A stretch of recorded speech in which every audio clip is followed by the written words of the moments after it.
Hey, what's up guys, it's Oakley. I'm going to be catching up on Jack Lusted's Macedon campaign walkthrough. Now, since I've been away for the past couple days, I wasn't able to follow up on it. Also, this has been kind of more discreet. It's all been under the same thread, and he's kind of casually added more and more bits to it without it coming out as like a big new thread, so didn't really pick up on it, plus I was away. So in any case, there's a lot for us to catch up on, so I'll make it into two parts. This is going to be called part 3, where I'll digest half of the new information, and the second half will be coming in a part 4 after this. But we pick up where he's obviously playing as the Macedonians, and he's still early on in the campaign. He's going to be in 263 BC right now, so the game starts out in 272. 263, we're kind of getting into around where into the time when historically Rome would have gone into the first Punic War with Carthage, but history doesn't obviously have to be reflected here. So anyways, he's in Greece and he's kind of shoring up his position. So he's made sort of defensive alliances with Sparta. Athens is friendly, and I believe he's allied to them. And right now he's kind of taking out Epirus, and so he besieges Apollonia, and in doing so, he wins a relatively easy victory because the Epirus is not very strong here. And also what he does is, now that he's in control of this Macedonian entire province, it's going to be his first province, he can actually enact edicts. So if you remember, edicts are ways that you can give boost to your entire province. So it will affect all these cities, and for instance here he chooses the tax harvesting one plus 5%. You can also do one that decreases mercenary costs. You can do one that's like throw festivities, which increases population happiness. But anyways, whatever you choose, it affects these 3 cities, or whatever number of cities are within the province. He says, next, he takes a look at the diplomacy. Sparta offers to become an ally, and he agrees to it, so this is an increase in the relations. So it's good to see Greece coming together, even if it's with Macedon. So, things are progressing, and he's kind of locked down his base at home. Next is going to be, he hears about Egypt, and he says, ever since Egypt declared war on him, he hasn't heard much from them, but now this is a kind of a general announcement which says Egypt has forsaken Cyprus.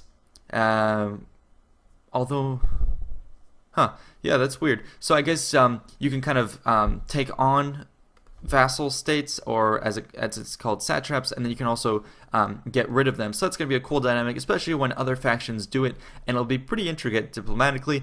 Then it also says that he researched tax labor, which reduces the cost of main chain buildings. Those are core buildings. Of course, you'll have more non-core buildings which are tied to technologies which allow you to build specific units and get specific traits.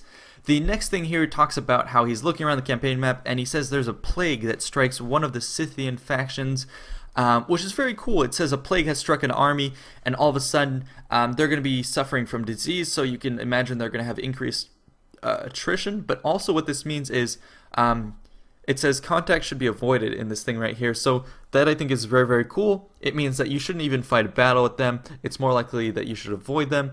And it's very cool how they take into account these contagions and things like that you're going to definitely have to avoid.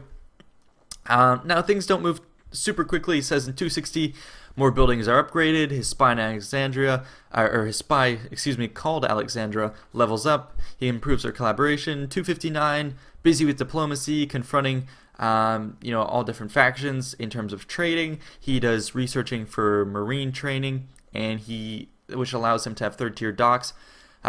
He marches on Odessa, has a quick assault, so he's making these small advancements.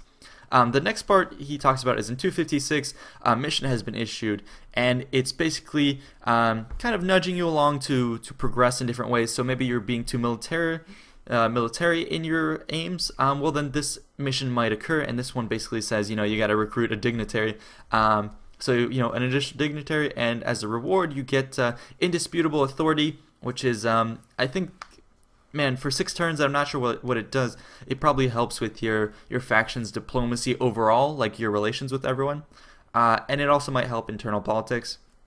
And then he agrees with the trade agreement with Syracuse and a defensive alliance with the Ardiaei. I'm not sure how to pronounce that. Next in 255, he's fighting more with different local tribes and factions. And in 254, you can see here that he's fighting one of the Odrysian armies outside of Popudeva. They retreat to the mountains, and he attacks them, and he's able to destroy them in the field of battle. And next, he says in 253 BC, he's hit a pretty big milestone. It's the first time he has a full stack 20-unit army, and he says, wow, I really definitely have to put this to use.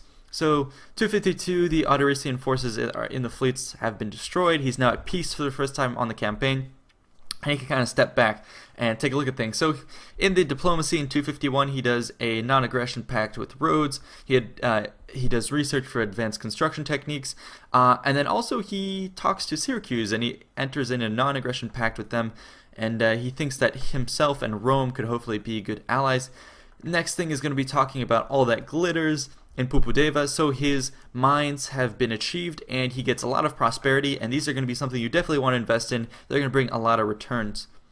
Next is going to be in 250 BC. It's talking about, this is going to be internal politics. So there's a member of his faction, I guess you could say, a family member who's fallen into disrepute. He's the black sheep. He's got a lot of considerable debts, and the consequences of that are infamy. So what infamy does, it's a negative trait that affects all of your family members, and so you have to somehow do something about this. So you could either pay the debt and sort of help this kid out, or you could disown him, or you could do nothing.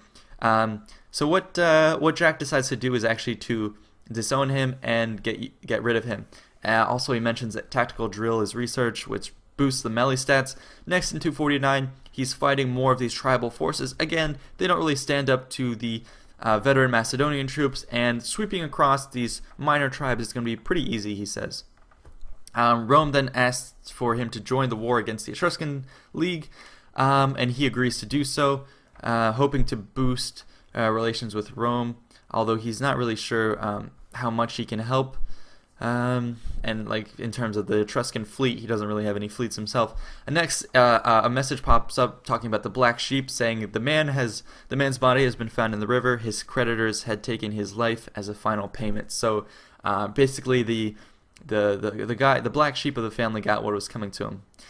Next is a diplomatic panel, again talking to Macedon, or he of course is Macedon. He's having more of these relationships.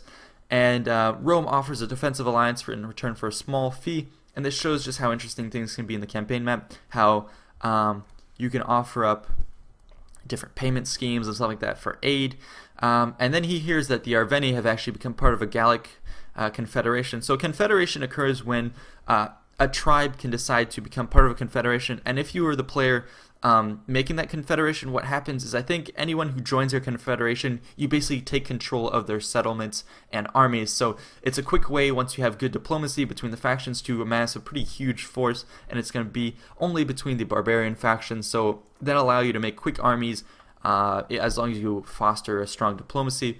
Next, he talks about a battle here against the Tribali. It's a tough fought battle, and he's able to have access to a mob and slingers because he's going to be I think defending. But yeah, so now moving on to 247, mission has been issued, and Rome is requesting that he attack an Etruscan fleet in reward for cash. So Jack says he doesn't really have the resources in terms of the fleets to do this, but he says it does show the cool dynamics in terms of the politics that can go on between factions. Next is going to be 246 BC, where it's talking about slums appearing in Navisos.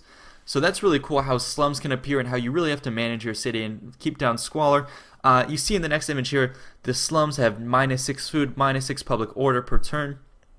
So slums are something that can appear in large cities, and it's definitely something you're going to want to take care of, and that is going to push you to upgrade your civic tree. Next, he talks about granting military access with Rome, moving his 20 stack army down to towards Sicily, and then he's going to decide to move on to North Africa. In 245, he has a peace treaty that's offered between himself and Libya, and so he accepts the money, and then he takes a hit in his relations with Rome and Syracuse. Next is going to be 244, political intrigue. So this is, again, internal diplomacy. The other families are starting to annoy him, and they've tried to target one of Jack's main characters, although they failed in the attempt. But Jack does not have enough resources to essentially hit back. So next, Rome asks him to join in a war against Nova Carthago. That would have been in Spain. and so he agrees, I think, to go ahead and do it because it won't affect his peace treaty with Libya. Next, the Carthaginian fleet from Caralis takes Lilybaeum, and it makes a perfect target for his next conquest. Here in 242, he has a military alliance and also military access with Syracuse, and he moves his armies closer and closer to Lilybaeum. Now he's getting closer, and in this image here you can see him approaching Lilybaeum. So Lilybaeum would have been on the west coast of Sicily, and it was a particularly strong Carthaginian stronghold that they would have used most predominantly in the First Punic War. Several battles fought around here in the First Punic War, and now he's moving to take it from the Carthaginians. Next, he says a Libyan army is actually moving towards Carthage from the sea, and in 241 he says it's time to take Lilybaeum. The fleet and garrison is no match for his land army, and victory is swift, apparently. Next, we look down at the African coast, and you can see in the distance the Libyans have taken over Carthage, and Thapsus has actually been left empty. But in 240 he says the Libyans come back and they take Thapsus. And then meanwhile Jack is resting up his forces. It's quiet, and then in 238 Jack launches his invasion of Carthage, and he's going to attack the Libyans. The Libyans are not very strong, although Carthage itself is a very large city, so he has to prepare and lay down siege. At the same time, in 237 BC, back in Pella, he says his spy Alexandra is continuing to upgrade. She's 65 years old apparently, but he's still upgrading here in terms of different traits. He gives her more manipulation. Next, he gets a message here that says lost their way, and it's talking about his besieging army in Carthage. It's kind of a thing that affects your armies, and it says here in a distant land your troops have suffered a setback. So it's pretty cool how you have these different things that affect your army when they're abroad. It's little small things that you have to keep in mind of and be ready for these potential disasters. So here it says it's a military setback. Next image is where you look at some of the details of that, and it says military setback, minus 50% campaign map movement range, and minus 5 morale for all units. So I'm glad they have these small little tweaks to gameplay and things that can really set you back, and how they'll actually affect the way your army moves and the way they fight. Next, in 236 BC, his armies are going to attack Carthage. They're laying down the siege, and you can see here the construction options available to him are siege engines. So one is going to be ladders. The second is going to be galleries. So galleries are going to be these siege engines that allow you to move up under cover of protection. So that's very cool, but I don't think they come with a battering ram or anything. They just allow you to make a covered approach. But you can see here, the Libyans do not have a very strong force, so he says he's able to take Carthage relatively easily, and in doing so, he gains greater Imperium. So Imperium increases with your cities and your prosperity, I believe, and every time you unlock a new bar in Imperium, it allows you to have more armies. So here he goes from 3 to 6 armies, 2 to 4 fleets, and then he gains more access to spies, dignitaries, and champions, as well as more edicts. So that's going to be it for this campaign walkthrough. This is going to be part 3. Stay tuned, there's actually more of it coming soon. That's going to be a part 4. So I hope you enjoyed. See you guys next time.